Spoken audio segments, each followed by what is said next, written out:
Assalamualaikum warahmatullahi wabarakatuh. Di sini kami dari kelompok 4 akan mempresentasikan rancangan alat peraga IPA kami dengan judul Pemanfaatan limbah tongkol jagung sebagai arang aktif dalam penjernihan air secara filtrasi sebagai tugas dari mata kuliah Pengelolaan dan Pengembangan Praktikum IPA yang disusun oleh Elsa Pramudiawardani dengan NPM 21230250004 dan Nanda Wiguna Putri Kusuma dengan NPM 21230250001 dengan dosen pengampu yaitu Dr. Chansana Diawati MSI, Dr. Dewi Lengkana MSc, dan Dr. Vianti MPD. Bab 1 Pendahuluan. Yang pertama adalah latar belakang masalah. Latar belakang masalah yang pertama adalah masalah air bersih masih banyak dijumpai baik di daerah pedesaan maupun di daerah perkotaan. Masih banyaknya penduduk yang menggunakan air sungai yang tidak aman dari penyakit untuk memenuhi kebutuhan sehari-hari.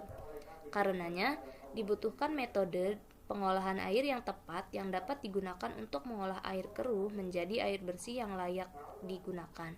Salah satunya adalah metode filtrasi. Biasanya, filtrasi memanfaatkan bahan-bahan dari alam, seperti sabut, kelapa, pasir halus, kerikil, dan juga arang aktif. Selain itu, kami melihat limbah tongkol jagung yang semakin besar pasca panen. Padahal, masalah limbah tongkol ini dapat diatasi dengan menjadikan tongkol jagung menjadi produk yang bernilai dan bermanfaat bagi masyarakat. Salah satu caranya adalah mengubah limbah tongkol jagung menjadi arang aktif yang dapat digunakan untuk penyaring atau adsorben pada proses filtrasi.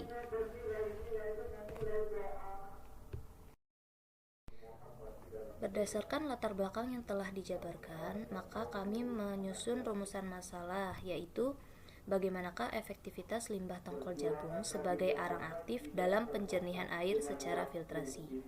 Dan juga tujuan dari penulisan makalah ini adalah mengetahui efektivitas limbah tongkol jagung sebagai arang aktif dalam penjernihan air secara filtrasi.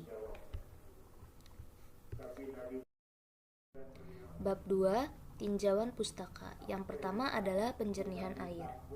Secara umum, ada persyaratan utama yang harus dipenuhi dalam sistem penyediaan air bersih, antara lain persyaratan kualitatif, di mana persyaratan kualitatif ini menggambarkan mutu atau kualitas dari air bersih dengan parameter-parameter yang digunakan sebagai standar kualitas air, antara lain air bersih tersebut harus jernih, tidak berwarna, tidak berbau, tidak berasa, serta memiliki suhu yang normal. Yang kedua adalah parameter kimianya, di mana air bersih tidak boleh mengandung bahan-bahan kimia dalam jumlah tertentu yang dapat mengganggu kesehatan. Selain itu, pH air minum yang aman dikonsumsi ada pada kisaran pH 6,5 hingga pH 8,5. Yang kedua adalah filtrasi. Filtrasi adalah proses pemisahan liquid-liquid dengan cara melewatkan liquid melalui media berpori atau bahan-bahan berpori untuk menyisihkan atau menghilangkan sebanyak-banyaknya butiran-butiran halus zat padat tersuspensi dari liquid. Selain itu, efisiensi proses filtrasi dalam penjernihan air ini dipengaruhi oleh beberapa faktor. Yang pertama adalah debit air, di mana debit air yang akan disaring itu tidak harus terlalu besar, karena debit yang terlalu besar itu akan menyebabkan tidak berfungsinya filter secara efisien, sehingga proses filtrasi tidak dapat terjadi dengan sempurna. Yang kedua adalah konsentrasi kekeruhan, di mana konsentrasi kekeruhan air ini sangat mempengaruhi efisiensi dari filtrasi. Konsentrasi kekeruhan air yang sangat tinggi akan menyebabkan tersumbatnya lubang pori-pori dari filter, sehingga dalam melakukan filtrasi itu sering dibatasi seberapa besar konsentrasi kekeruhan dari air yang akan disaring. Jika konsentrasi kekeruhannya terlalu tinggi, maka harus dilakukan pengolahan terlebih dahulu, seperti misalnya dilakukan proses koagulasi, floakulasi, dan sedimentasi. Yang ketiga adalah kedalaman media, ukuran, dan juga material. Tebal tipisnya media penyaring akan menentukan lamanya pengaliran dan daya saring. Media penyaring atau filter yang terlalu tebal biasanya mempunyai daya saring yang sangat tinggi, tetapi membutuhkan waktu pengaliran yang lama. Sebaliknya, media yang terlalu tipis, selain memiliki waktu pengaliran yang pendek, kemungkinan juga memiliki daya saring yang rendah. Demikian pula dengan ukuran besar kecilnya filter, yang akan berpengaruh pada porositas, laju filtrasi, dan juga kemampuan daya saringnya, baik itu dari komposisinya, proporsinya, maupun bentuk susunan dari diameter butiran medianya. Keadaan media yang terlalu kasar atau terlalu halus akan menimbulkan variasi dalam ukuran rongga antar butir. Ukuran pori yang terlalu besar akan menyebabkan lolosnya partikel halus yang akan disaring. Sebaliknya, lubang pori-pori yang terlalu halus akan meningkatkan kemampuan menyaring partikel dan juga dapat menyebabkan clogging atau penyumbatan lubang pori-pori oleh partikel halus yang tertahan itu terlalu cepat untuk terjadi. Yang ketiga adalah pemanfaatan limbah tongkol jagung sebagai media filtrasi. Tongkol jagung ternyata mengandung selulosa sebanyak 41%, hemiselulosa sebanyak 36%, dan lignin sebanyak 6%. Selain itu, tongkol jagung juga mengandung kadar unsur karbon sebanyak 43% dan hidrogen sebanyak 6%, sehingga tongkol jagung dapat digunakan sebagai alternatif bahan baku arang aktif sebagai adsorben yang digunakan pada proses adsorpsi. Selain itu, tongkol jagung memiliki kelebihan dibandingkan arang aktif yang lainnya. Yang pertama adalah memiliki kandungan karbon yang lebih tinggi dibandingkan kadar abunya. Selain itu, tongkol jagung mudah didapat dan juga melimpah di mana-mana. Selanjutnya adalah harga tongkol jagung yang murah dan juga mudah dalam pembuatan maupun pengaplikasiannya. Selain itu, tongkol jagung aman bagi lingkungan karena berasal dari bahan organik. Baiklah, selanjutnya adalah metodologi penelitian. Untuk lokasi penelitian, kami melakukan di daerah Sukabumi Indah, Kecamatan Sukabumi, Bandar Lampung. Dengan waktu penelitian kurang lebih selama 1 minggu, dimulai dari tanggal 6 Maret 2022.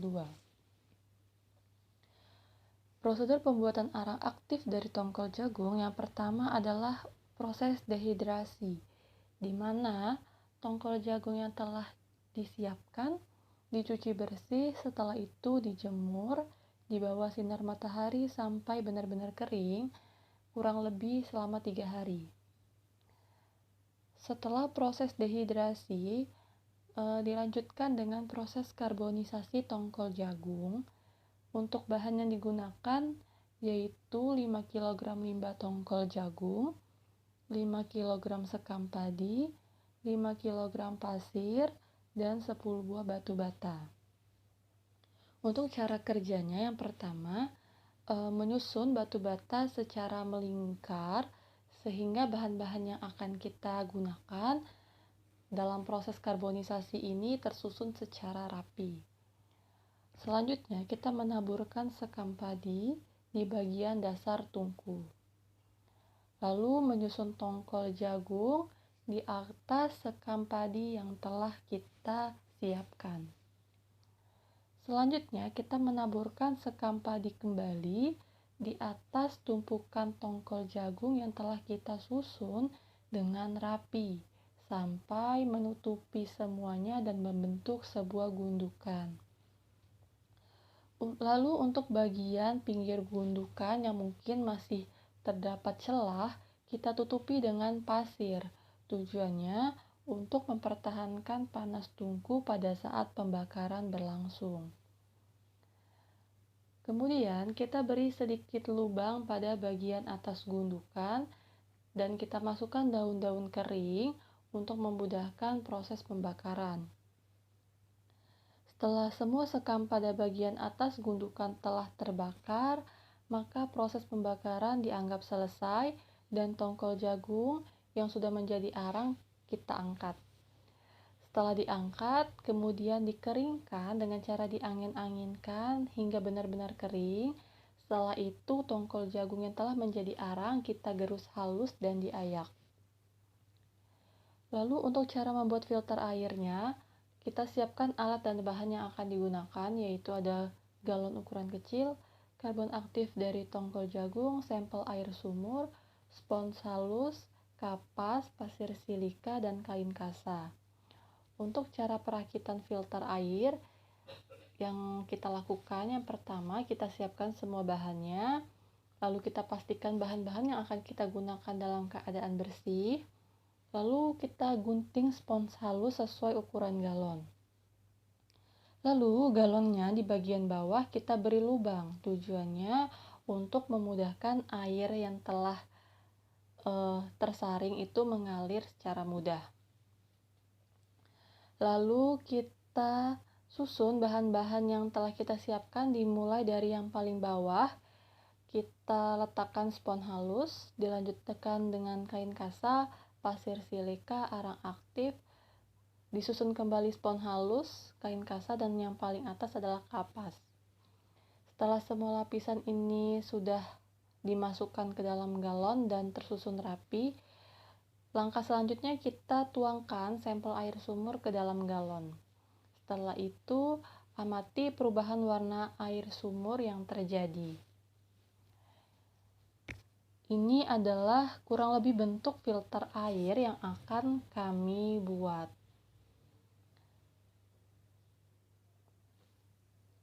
Baiklah, sekian presentasi dari kami mengenai pengembangan alat praktikum IPA sederhana tentang penjernihan air secara filtrasi. Kami akhiri. Wassalamualaikum warahmatullahi wabarakatuh.